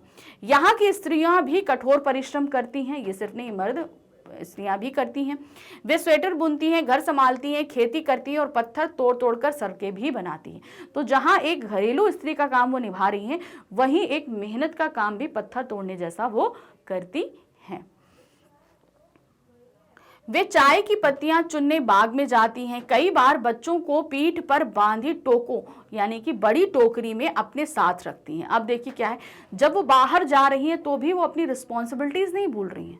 वो क्या कर रही हैं, अपने बच्चों को अपने साथ रखती हैं, वो उनकी जिम्मेदारी है तो उसको साथ में रखी हुई हैं। यहाँ की स्त्रियां चटक रंग के कपड़े पहनना पसंद करती हैं और उनका परंपरागत परिधान बोकू है। बच्चे पढ़ने के लिए 3-4 किलोमीटर पहाड़ी चढ़कर स्कूल जाते हैं। शाम को वे अपनी माताओं के साथ काम करते हैं। उनका जीवन बहुत श्रमसाध्य है। तो यहाँ पर स्त्रियों का और बच्चों का जीवन बहुत श्रमसाध्य बताया कि पुरुष तो भाई कर ही रहे हैं जो उनका काम बहुत है, लेकिन स्त्रियों और बच्चों को भी बताया गया है कि वो पढ़ने के लिए जहाँ इतनी कोसों दूर जाते हैं और आते हैं, उसके बाद घर में माताओं का भी काम में हाथ बटाते हैं। प्रश्न संख्या 15 है। इस यात्रा वृत्तांत में लेखिका ने हिमालय के जिन जिन रूपों का चित्र खींचा है उन्हें अपने शब्दों में लिखिए। तो जो जो चीजें बताई हैं, अब आपको ये पूरा एक पैरा अपना बनाकर लिखना है। आपको अपने शब्दों में वहां का पूरा सौंदर्य हिमालय का लिखना है। इस यात्रा वृत्तांत में लेखिका ने हिमालय के पल पल परिवर्तित होते रूप के बारे में लिखा है। हिमालय को देखकर लेखिका की आत्मा व आंखें दोनों तृप्त हो जाती हैं। मतलब वो इतना सुंदर है जगह कि मतलब हमें बहुत सुकून मिलता है, क्योंकि हिमालय का पल पल में परिवर्तित होता रूप हर कोण से अलग अलग दिखाई देता है।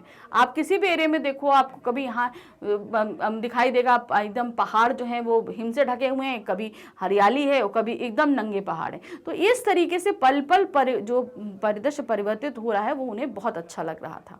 जैसे जैसे ऊंचाई पर चढ़ते चढ़ते हिमालय विशाल से विशालतम होता चला जा रहा था। जैसे जैसे आप ऊंचाई जाओगे आपको लगेगा ये पहाड़ हो गया, बस ठीक है इतना ऊंचा, लेकिन जैसे आप उस पहाड़ पर पहुंचोगे तो आपको आगे और हिमालय की बहुत सारी चोटियां दिखेंगी। तो मतलब हम जहां सोचते हैं उससे और ज्यादा बड़ी होती चली जाती हैं। छोटी छोटी पहाड़ियां विशाल पर्वतों में बदलने लगती हैं। जो छोटी छोटी पहाड़ियां थी क्या बड़े बड़े पर्वत आने लगे। घाटियां गहरी हुई पाताल नापने लगी। अब जितने ऊंचे पहाड़ होंगे घाटियां भी उतनी गहरी गहरी होंगी।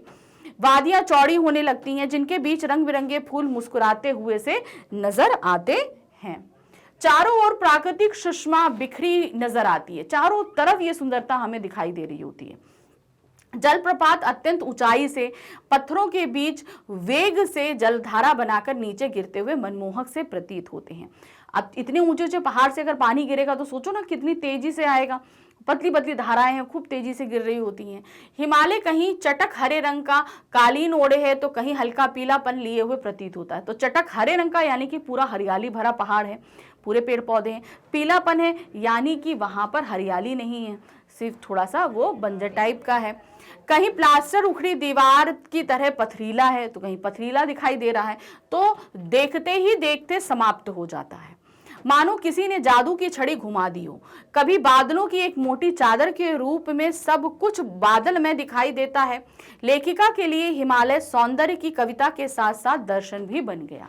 तो जहां वो हिमालय को इतना सुंदरता प्रतीत कर रही थी, सब दिखा रही थी, वही उनके लिए हिमालय एक कविता भी था जो पल पल अपना परिदृश्य बदल रहा था। प्रश्न संख्या 16 है। अब देखिए ये प्रश्न एक ही उत्तर रहेगा, लेकिन ये दो तरीके से पूछा गया है। क्या है? प्रदूषण के कारण स्नोफॉल में कमी का जिक्र किया गया है। प्रदूषण के और कौन कौन से दुष्परिणाम सामने आए हैं वो लिखिए। दूसरा क्वेश्चन है, साना साना हाथ जोड़ी पाठ में प्रदूषण के कारण हिमपात में कमी की चिंता व्यक्त की गई है।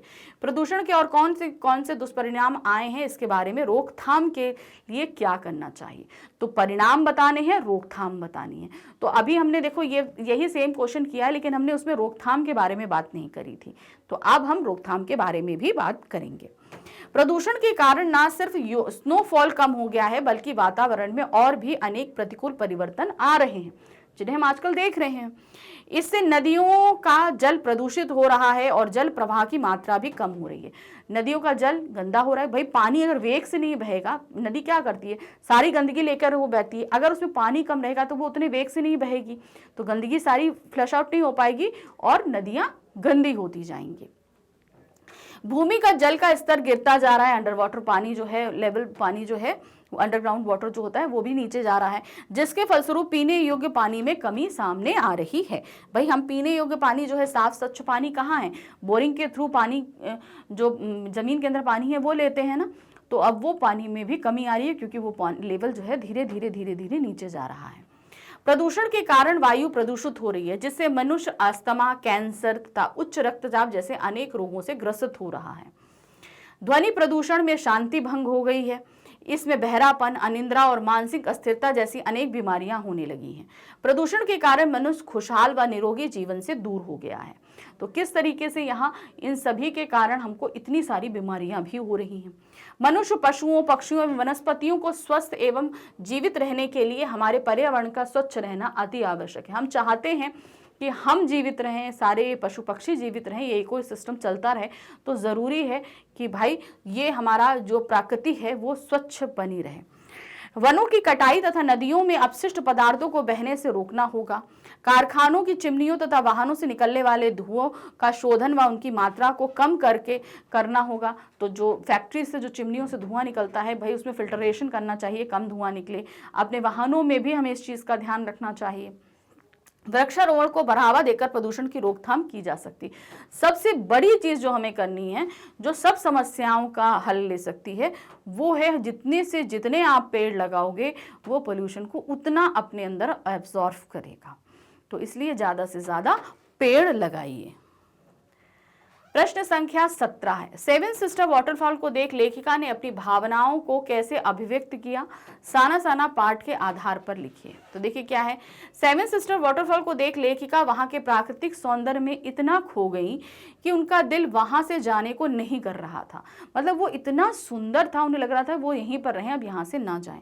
लेखिका को उस झरने में जीवन शक्ति का अनुभव हो रहा था, यानी कि जीवन की शक्ति कितनी प्रबल है, क्योंकि वो हमें अपने जीवन को शक्ति प्रदान कर रहा था, वो सब ले रही थी। झरने का सौंदर्य देख लेखिका को ऐसा प्रतीत हुआ मानो वह स्वयं देश और काल की सीमाओं से दूर बहती धारा बनकर बह रही हैं।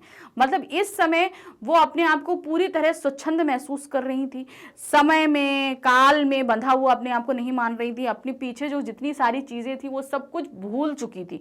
वो पूरी तरीके से उस झरने में समाहित हो गई थी।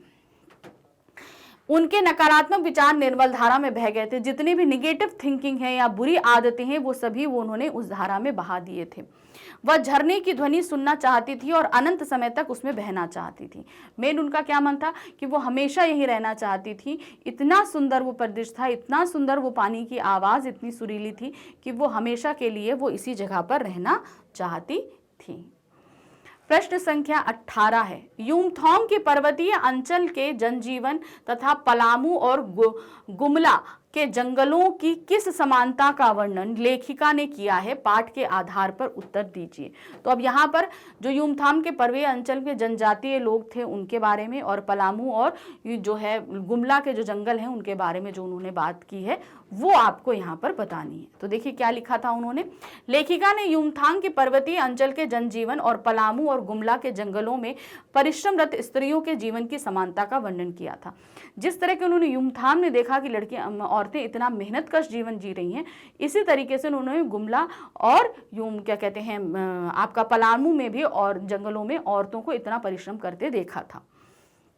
पलामू और गुमला के जंगलों में पीठ पर बच्चों को कपड़े से बांधकर आदिवासी युवतियां पत्तों की तलाश में वन वन भटक रही थीं। वहां पे औरतें, जो आदिवासी औरतें थी, वो इस तरीके से कार्यरत थी। अधिक चलने के कारण उनके पांव फूल गए थे।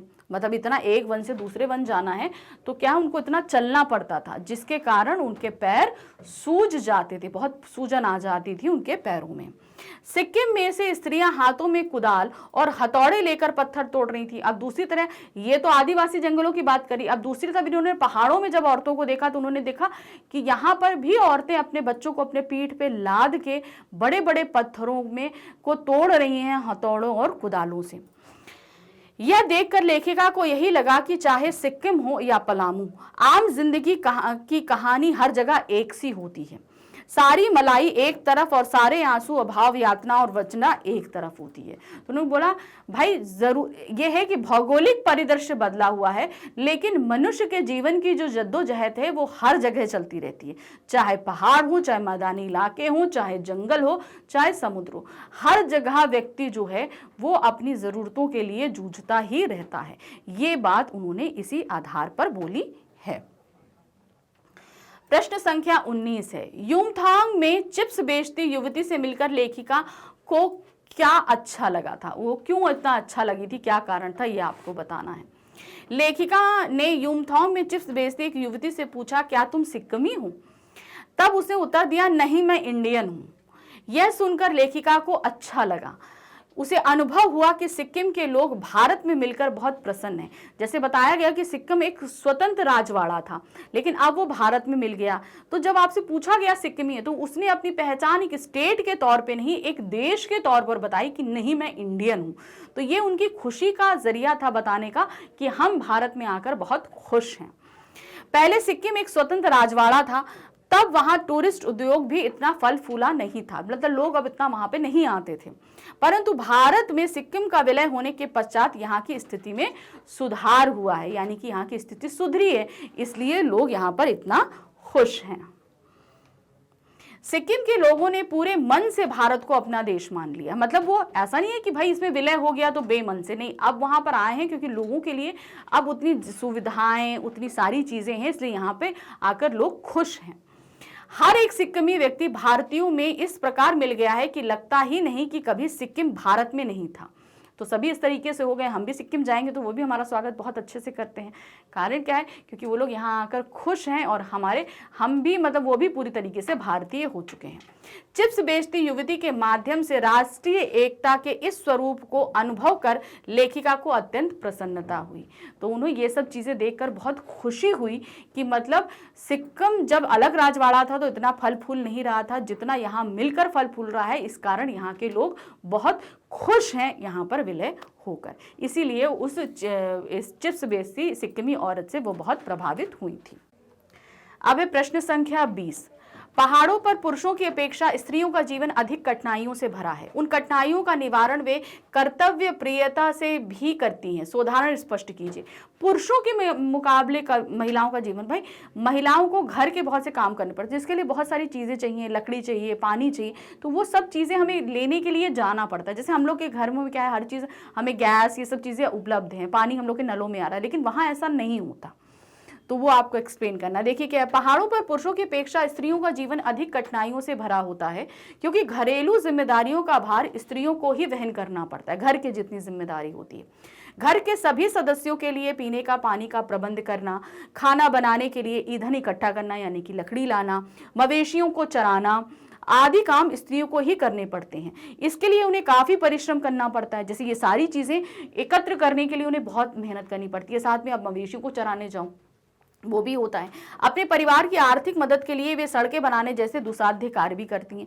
अभी अगर पुरुष के इनकम से काम घर नहीं चल रहा है तो औरतों को भी काम करना पड़ता है। तो भारी ये सारी देखने के बाद उन्हें बाहर भी काम करना पड़ता है। घर के घरेलू काम ही इतने मुश्किल हैं, उसके अलावा बाहर भी वो काम कर रही होती हैं। इन सभी कामों के साथ साथ उनके मातृत्व साधना भी चलती रहती है। अब ये नहीं कि उन्होंने घर के काम देखे, बाहर देखे तो बच्चे छोड़ दिए, बच्चे भी वो अपने साथ रखती हैं, होता है ना। हमारे समाज में बच्चों के पालन पोषण की प्राथमिक जिम्मेदारियां स्त्रियों को ही निभानी पड़ती है। उन्हें पत्थर तोड़ने और सड़क बनाने जैसे खतरनाक कामों को करते समय अपने बच्चों को भी पीठ पर बांधकर संभालना पड़ता है। तो जैसे है भाई, स्त्रियों बच्चों के लालन पालन की मैक्सिमम जिम्मेदारी औरतों पर ही होती है। तो अब यहाँ पर भी काम, पहाड़ों पर भी ये काम स्त्रियों द्वारा होता है। अब ये नहीं कि वो बाहर काम करने जा रही है तो अपने बच्चों को छोड़ दे, उन्हें अपने साथ अपनी पीठ पर बांध कर लेकर जाती हैं। वे इन सभी कठिनाइयों का निवारण अत्यंत कर्तव्य प्रियता से करती है। ये नहीं कि भाई बेमन से कर रही हैं, वो बहुत ही अच्छे मन से सारा अपना कर्तव्य समझकर करती हैं। भूख, मौत, दैन्य और जिंदा रहने की जंग में वे मुस्कुराती रहती हैं और अपने कर्तव्यों का सहज भाव से पालन करती रहती हैं। इस प्रकार की जीवन शैली को उन्होंने स्वाभाविक और सहज रूप से अपना लिया। तो ऐसा नहीं है कि ये जीवन शैली से वो बहुत प्रताड़ित हैं, उनको अच्छा नहीं लग रहा, उनको उसे अपना जीवन का हिस्सा बना लिया है और खुशी खुशी ये सारे काम वो करती रहती हैं। प्रश्न संख्या 21 है, पर्वतीय क्षेत्रों पर होने वाली व्यावसायिक प्रगति और विकास का इन स्थलों तथा प्राकृतिक वातावरण पर क्या प्रभाव पड़ा है। तो जो व्यावसायिक प्रगति, जैसे यहाँ पर बताया गया ना, कटाव पर दुकान नहीं है तो वो अभी बचा हुआ है, तो यही चीज बताया गया कि पहाड़ों पे जिस तरह से व्यावसायिक गतिविधि बढ़ रही है उससे इनका किस तरीके से वातावरण प्रभावित हो रहा है। इस प्रभाव को रोकने के लिए एक सहज नागरिक के रूप में हम क्या प्रयास कर सकते हैं, पठित पाठ के आधार पर बताइए। तो पर्वतीय क्षेत्रों पे जो व्यवसायीकरण हो रहा है, इतनी सारी दुकानें खुल जाती हैं, लोग जाते हैं, कूड़ा करकट होता है, पोल्यूशन होता है, इन सभी के वातावरण पे इतना प्रभाव पड़ता है। इसको रोकने के लिए हम क्या कर सकते हैं। पर्वतीय क्षेत्रों पर होने वाली व्यावसायिक प्रगति और विकास का इन स्थलों तथा प्राकृतिक वातावरण पर अत्यंत नकारात्मक प्रभाव पड़ रहा है, यानी कि निगेटिव इफेक्ट्स आ रहे हैं। विकास और प्रगति के नाम पर इन क्षेत्रों में प्राकृतिक संसाधनों का अंधाधुंध दोहन हो रहा है। प्राकृतिक, अब विकास के नाम पे क्या है, आप बहुत एरिया से पेड़ ही काट दिए जाते हैं ताकि वहां पर दुकानें बन सकें, आपके रहने के लिए होटल्स बन सकें, ऐसा सब होता है, जिसके कारण प्राकृतिक असंतुलन की स्थिति पैदा हो रही है, जो है प्रकृति पूरी तरीके से संतुलन में नहीं आ पाती। इन क्षेत्रों में प्रदूषण अत्यंत तीव्र गति से बढ़ रहा है। प्रदूषण के चलते स्नोफॉल लगातार कम हो रहा है और तापमान में असामान्य वृद्धि हो रही। पहाड़ों पर इतनी गर्म नहीं होती थी पहले जितनी अब होने लगी है। आप गर्मियों में भी लोग पहाड़ों पे घूमने जाते थे, बड़े आराम से रहते थे, लेकिन अब आप मई जून के महीने में पहाड़ों पे जाएंगे तो आपको गर्मी महसूस होगी। वहां पर पहाड़ों की बर्फ तेजी से पिघल रही है, जिससे समुद्र के जलस्तर में बढ़ोतरी की संभावनाएं जोर पकड़ रही हैं। मतलब अब ये जो बर्फ पिघल रही है, ग्लेशियर्स पिघल रहे हैं, इसकी वजह से आर्टिक है, ग्रीनलैंड है, सभी पिघल रहा है ना, जिससे क्या है, समुद्र का जलस्तर तेजी से बढ़ रहा है। वहीं दूसरी ओर इन स्थानों का प्राकृतिक सौंदर्य और सुषमा भी अब पहले जैसी नहीं रही। अब जितने लोग जाएंगे, पोल्यूशन होगी, तो वहां की सुंदरता तो नष्ट होगी, तो पहले जैसी वो सुंदरता भी अब हमें देखने को नहीं मिलती है। इस प्रभाव को रोकने के लिए एक सजग नागरिक के रूप में हम उल्लेखनीय प्रयास कर सकते हैं। हम लोगों को इन स्थलों के प्राकृतिक वातावरण को सुरक्षा के प्रति जागरूक करने में अहम भूमिका निभा सकते हैं। पहले लोगों को हमें जागरूक करना होगा कि आप वहां जाएं, गंदगी नहीं फैलाएं, वाहनों का सीमित उपयोग करें, आप जो है जंगलों को नहीं काटें, पेड़ों को नुकसान न पहुंचाएं। इस तरीके से हम लोगों को जागरूक कर सकते हैं। उन्हें सतत विकास का महत्व समझाकर प्राकृतिक संसाधनों के दुरुपयोग को नगण्य करना होगा। आपको बताना होगा कि भाई विकास तो बराबर होता रहता है, लेकिन उसके लिए हम प्रकृति को नुकसान पहुंचाएं, ये हमें नहीं करना चाहिए। ऐसा करके हम जो है व्यवसायीकरण भी कर सकते हैं, औद्योगिक विकास भी कर सकते हैं, लेकिन इससे प्रकृति को भी नुकसान नहीं पहुंचेगा। हम स्थानीय लोगों की सहायता से इन स्थलों के विशेष सफाई अभियान चलाकर इन क्षेत्रों में फैली गंदगी को मिटा सकते हैं। जैसे बहुत गंदगी हो जाती है पर्यटन के चक्कर में, तो स्थानीय लोगों की मदद लेकर इन गंदगी को साफ कर सकते हैं, तथा साथ ही सैलानियों को भी इसके लिए प्रेरित कर सकते हैं कि सैलानियों को भी इस मुहिम में हम शामिल कर सकते हैं और ये भी बता सकते हैं कि आप गंदगी मत फैलाइए। इस प्रकार हम पर्वतीय क्षेत्रों के प्रति अपना बहुमूल्य योगदान दे सकते हैं। तो पर्वतों के प्रति हम इतना अहम भूमिका निभा सकते हैं। अब है प्रश्न संख्या 22। यहाँ पर देखिए, एक ही प्रश्न को दो तरीके से पूछा गया है। क्या है, अपने शहर को स्वच्छ और सुंदर बनाने में आप किस प्रकार योगदान कर सकते हैं, साना साना हाथ जोड़ी पाठ के आधार पर बताइए। ठीक है। अब इसी तरह दूसरा क्या है, देखिए, एक संवेदनशील युवा नागरिक के रूप में पर्यावरण प्रदूषण को रोकने में आपकी क्या भूमिका हो सकती है, साना साना हाथ जोड़ी पाठ की दृष्टि में रखते हुए उत्तर दीजिए। तो क्या होता है, अपने शहर को स्वच्छ और सुंदर बनाना, यानी कि हमें पोल्यूशन फ्री करना है। अब पोल्यूशन फ्री करने के लिए हम क्या क्या कर सकते हैं, ये चीज़ें आपको बतानी, आप क्या योगदान दे सकते हैं। तो इसको हमने यहाँ पॉइंट्स में बताया, क्योंकि यहाँ पे योगदान अलग अलग करना है, तो इन्हें आप पॉइंट्स में दोगे तो ज़्यादा अच्छा रहेगा। अपने शहर को स्वच्छ और सुंदर बनाना न केवल हमारा कर्तव्य है, बल्कि हमारे स्वास्थ्य के लिए भी लाभदायक है। हम इस कार्य में निम्न प्रकार से अपना योगदान दे सकते हैं। हमें अपने शहर को हरा भरा तथा प्रदूषण रहित बनाने के लिए अधिक से अधिक संख्या में पेड़ लगाने चाहिए और उनकी देखभाल करनी चाहिए। तो जितना हो सके उतना पेड़ लगाइए, और ऐसा नहीं पेड़ लगा के हमारी जिम्मेदारी खत्म हो गई, हमें क्या है, उनकी देखभाल भी करनी पड़ती है। हमें सड़कों, गलियों तथा अन्य सार्वजनिक स्थलों पर कूड़ा करकट नहीं डालना चाहिए। सभी को कूड़ा डालने के लिए कूड़ेदान के प्रयोग पर बल देना चाहिए। हम जहाँ कहीं भी निकले, कभी सड़कों पर कूड़ा फेंक दिया, कभी हमने नालियों में गंदगी फेंक दी, तो इससे क्या, नालियाँ ब्लॉक हो जाती हैं, गंदगी हो जाती है, तमाम तरह के मच्छर और मक्खी फैल जाते हैं। तो लोगों से कहिए कि कूड़ा कूड़ेदान में डालिए, क्योंकि कूड़े की गाड़ी आएगी, उन कूड़े को ले जाएगी, जगह जगह फैला रहेगा, तब तो वो क्या, और गंदगी पे। तो कूड़ेदान के प्रयोग पर मेन बल देना चाहिए।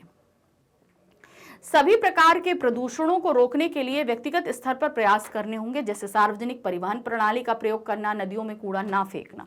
अब आप चाहते हैं तो ये प्रयास किसी एक व्यक्ति से नहीं होगा, हमें सामूहिक रूप से प्रयास करना होगा। तो सबसे पहला, जैसे आप पोल्यूशन, वायु, जल प्रदूषण और वायु प्रदूषण और क्या कहते हैं, थल प्रदूषण को रोकना चाहते हैं, तो सबसे पहला क्या, वायु प्रदूषण और ध्वनि प्रदूषण को रोकना है, तो हमें सार्वजनिक वाहनों का इस्तेमाल करना होगा, यानी कि जो लोकल कन्वेंस चलता है हमें उसका इस्तेमाल करना होगा। जल प्रदूषण रोकना है तो नदियों में जो आप अपशिष्ट पदार्थ फेंक देते हैं, फैक्ट्रियों का जल चला जाता है, शहरों के जो नाले उसमें चले जाते हैं, इनको हमें रोकना होगा।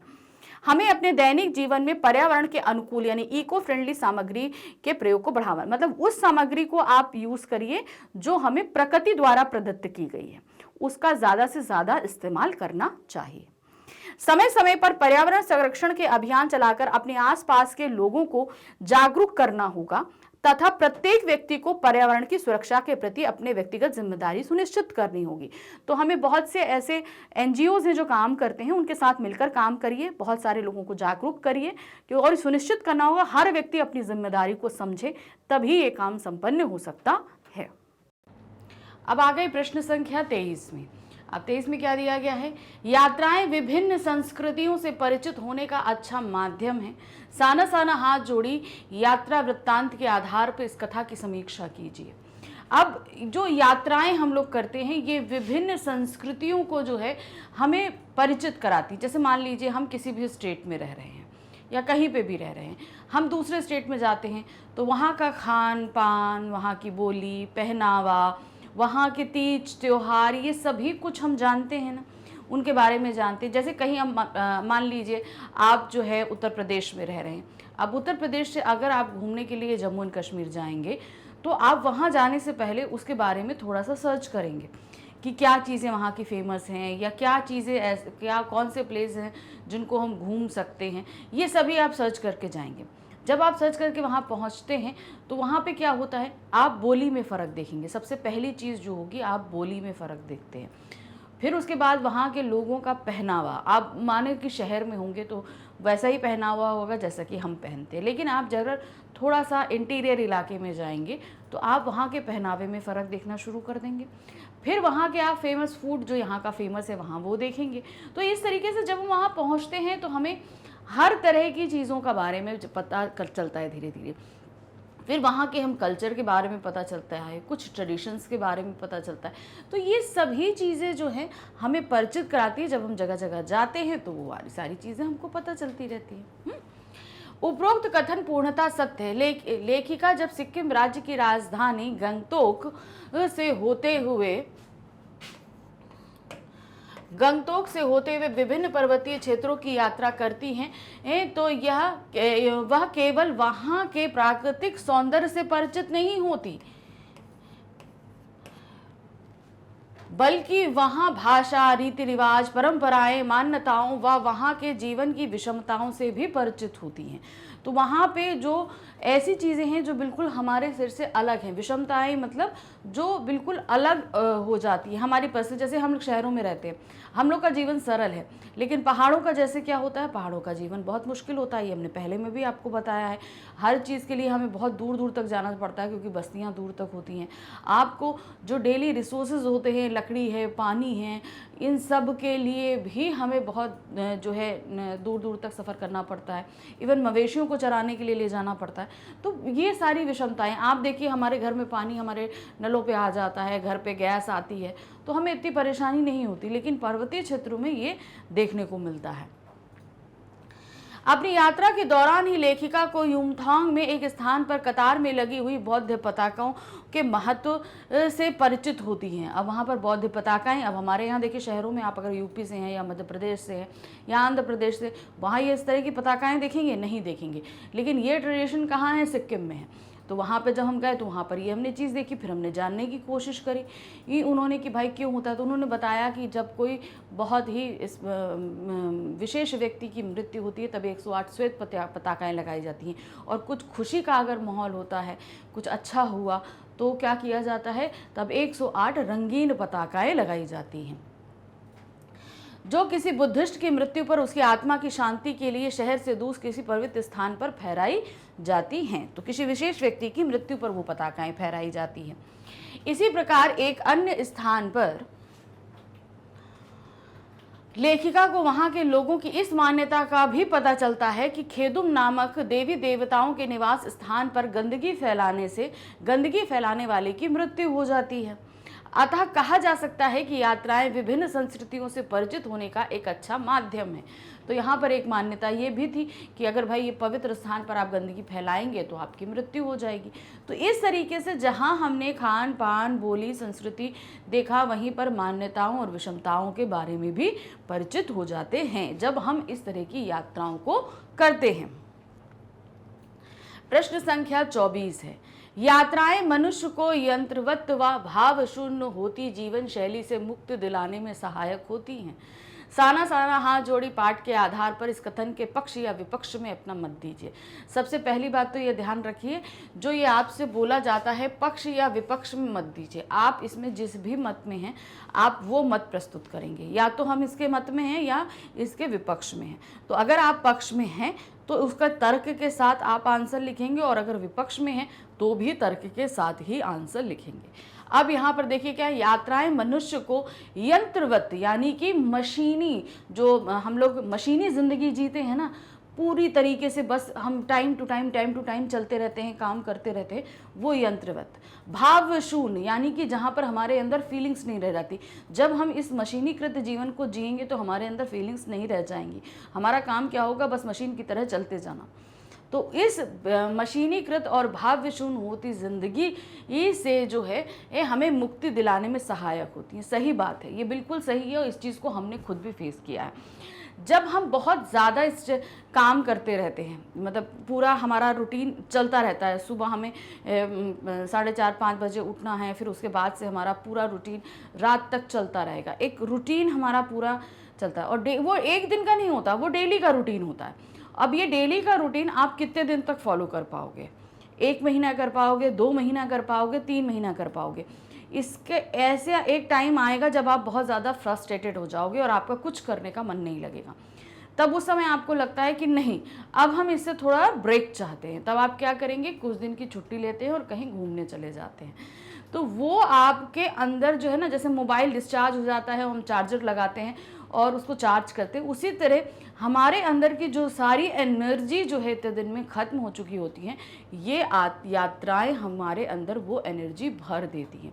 हम रिलैक्स हो जाते हैं और फिर जब वापस लौट के आते हैं तो पूरी एनर्जी के साथ अपने काम में लगते हैं। तो ये यात्राएं हमें कहीं ना कहीं रिलैक्स करने, हमारे अंदर फीलिंग्स भरने और हमारे डेली रूटीन से जो एक मशीन की तरह हम चल रहे हैं उससे हमें छुटकारा दिलाती है। तो ये तो हम पक्ष में हैं। तो देखिए क्या है, यात्राएं मनुष्य को यंत्रवत व भावशून्य होती जीवन शैली से मुक्ति दिलाने में सहायक होती है। मैं इस कथन से पूर्णतः सहमत हूँ। वर्तमान समय में शहरी जीवन की भागदौड़ और मनुष्य का अपनी भौतिक इच्छाओं की पूर्ति के लिए निरंतर प्रयास करने की प्रक्रिया ने उसे एकाकी बना दिया है।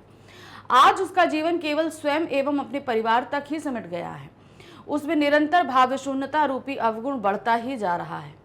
ऐसी नीरस होती जीवन शैली से मुक्ति दिलाने में यात्राएं बहुत महत्वपूर्ण भूमिका निभाती हैं। तो समझ में आया ना।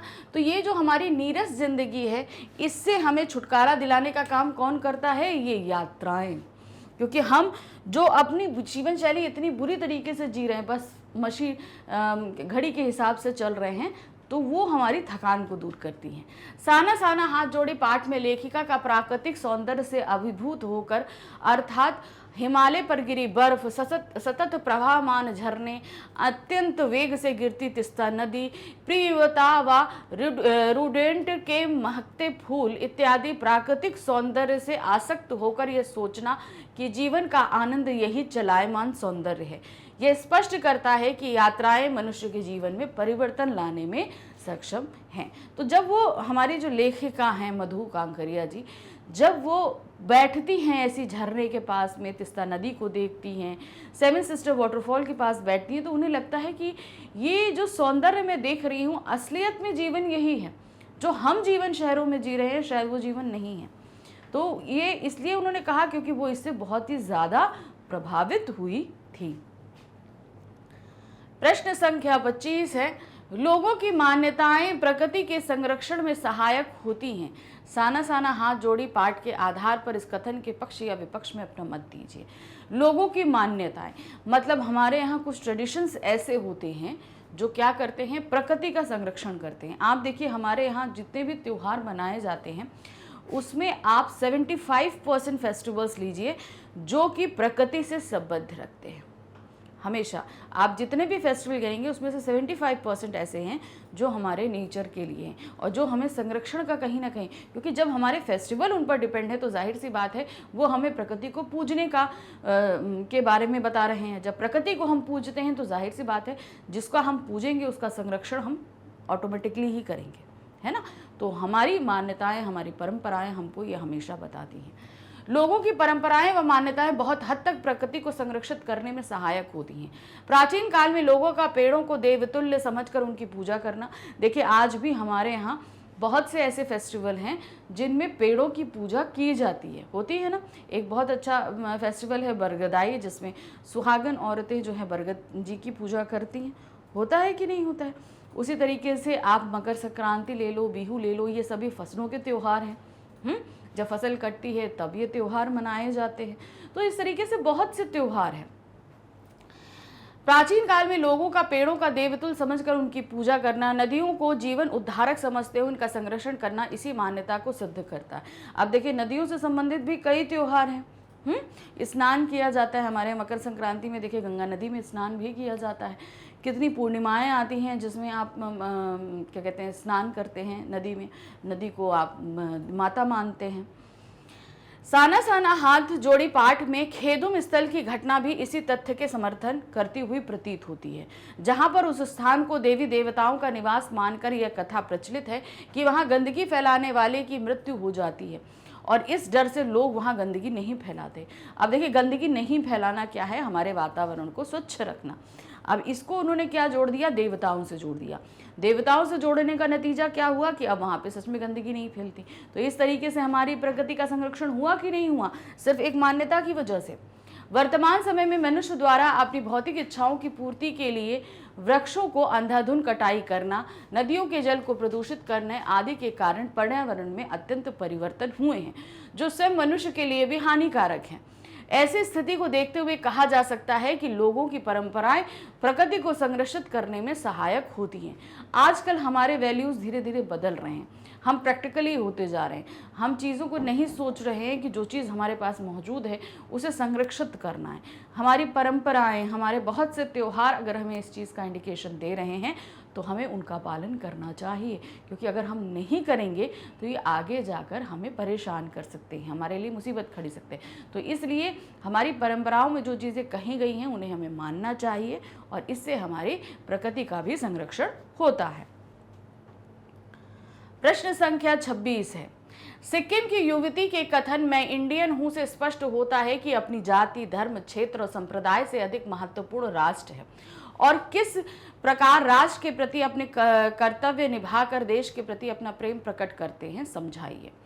तो अब यहाँ पर क्या है, उस युवती ने बोला कि मैं इंडियन हूँ, इससे उसने ये बताया कि वो जाति धर्म संप्रदाय से उठकर कहीं वो देश को प्रेम करती है। अब आपको बताना है कि आप किस प्रकार राष्ट्र के प्रति अपने कर्तव्य निभाकर देश के प्रति अपना प्रेम प्रकट करते हैं। अब यहाँ पर देखिए, ये एक क्वेश्चन ऐसा है कि जिसमें आपका और हमारा जो है मत अलग अलग रहेगा। मत मतलब नहीं है, मतलब जैसे आप कुछ कर्तव्य अलग निभा रहे हैं, हमारे कुछ अलग हैं, तो इनको मिला जुला कर करिए, ठीक है। यहाँ पर हम कुछ बता रहे हैं कर्तव्य, आप उसमें अगर कुछ ऐड ऑन करना चाहते हैं तो आप बेशक कर सकते हैं। सिक्किम की युवती के कथन में इंडियन हूं से स्पष्ट होता है कि अपनी जाति धर्म क्षेत्र और संप्रदाय से अधिक महत्वपूर्ण राष्ट्र है। सिक्किम के लोग भारत से मिलकर बहुत प्रसन्न हैं। ये तो भाई पता चलता है, क्योंकि उनके वक्तव्य से, उनके रहने से, भारत के सारे नियम कायदे मानने से ये चीज़ हमें पता चलता है कि वो लोग बहुत प्रसन्न हैं इस चीज़ के लिए। पहले सिक्किम एक स्वतंत्र राजवाड़ा था, तब वहाँ पर्यटन उद्योग भी इतना फला फूला नहीं था, परंतु भारत में सिक्किम का विलय होने के पश्चात यहाँ की स्थिति में सुधार हुआ है। सिक्किम के लोगों में पूरे मन से भारत को अपना देश मान लिया है।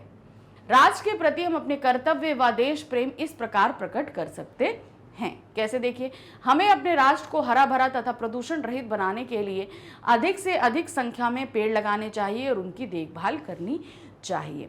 हमें अपना देश अगर बचा के रखना है तो पर्यावरण का संरक्षण हमारे लिए पहली प्रायोरिटी होनी चाहिए।